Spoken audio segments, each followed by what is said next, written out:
Respect for Gordon. The engines of the Sodor Railway were always busy. Thomas puffed to the beaches with happy holidaymakers.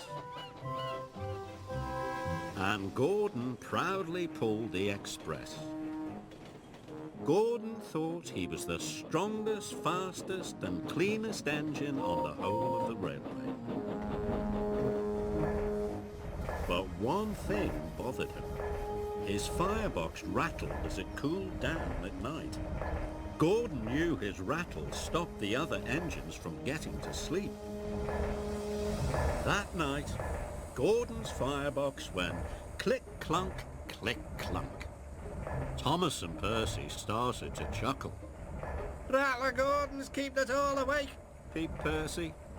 The only engines keeping other engines awake, puffed Gordon crossly, are little engines with very bad manners. But secretly he felt rather embarrassed.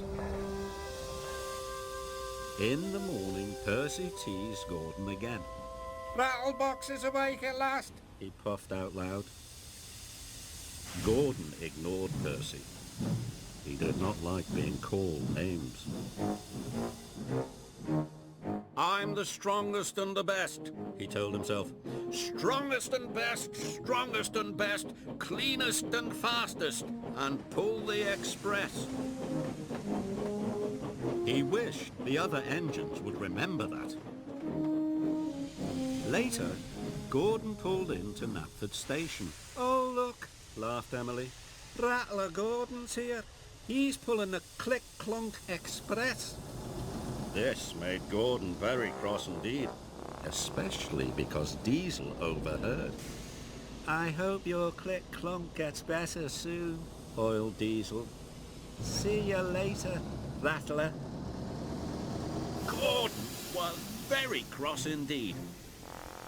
He decided it was time the other engines learned to treat him properly. So later at the water tank, he pulled up ahead of James. James was surprised. At Knapford, Percy had brought Gordon's coaches into number 1 platform. "Off you go now, Percy," said Gordon. "Number 1 is my platform. Little engines shouldn't hang around." "You're a boastful, bossy, big blue boiler," Percy muttered to himself crossly. Later, Gordon told his friends to give a polite toot-toot whenever they saw him. "But why?" asked Thomas. He was very puzzled. "Because," huffed Gordon grandly, "I'm the strongest and the best." And he steamed away. "You can toot at him if you like," wheezed Emily, "but I'm not going to." Gordon steamed across the island. He felt very pleased with himself. He was sure the other engines would forget his clunk-click and treat him properly now. He saw Emily coming. He listened for her toot-toot, but Emily didn't toot at all. This made Gordon very cross. He was so cross that he didn't see the signal telling him to stop. And he didn't see the goods train ahead until it was too late. Luckily, no one was hurt, but Gordon came off the rails. He was covered in gooey red jam. As Gordon waited to be put back on the rails, Percy arrived. "Hello, Gordon," peeped Percy. "I see you're not the cleanest engine anymore."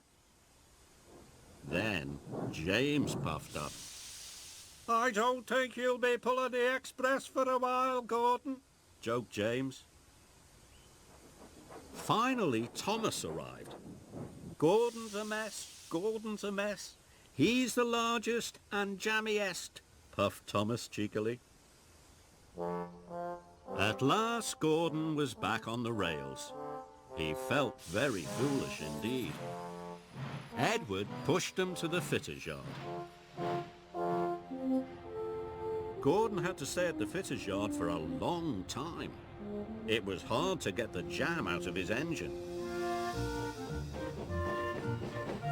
Emily and Henry took it in turns to pull the express for him.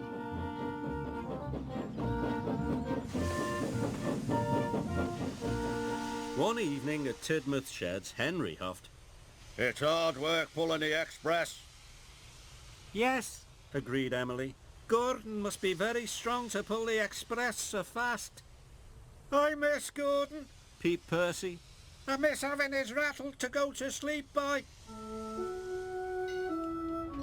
Gordon knew the other engines were pulling the express for him. Thank goodness for Emily and Henry, he thought. I'm sure they're doing a very good job. Finally, Gordon was as good as new. The fitters had even managed to fix the rattle in his firebox.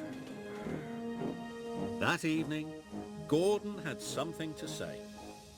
Is it about being the fastest and the best? Teased James. Not at all, puffed Gordon. I know my rattle kept you awake at night, and I'm sorry. And I was also silly about the toot-toots. I realise now that engines toot-toot other engines because they work hard and deserve it, not because they ask for it. But we think you do deserve it, Gordon, said Thomas, because you work hard and you are a really useful engine. All the other engines agreed. Now all the engines greet each other with a cheerful toot-toot for all the hard work they do on the Fat Controller's Railway.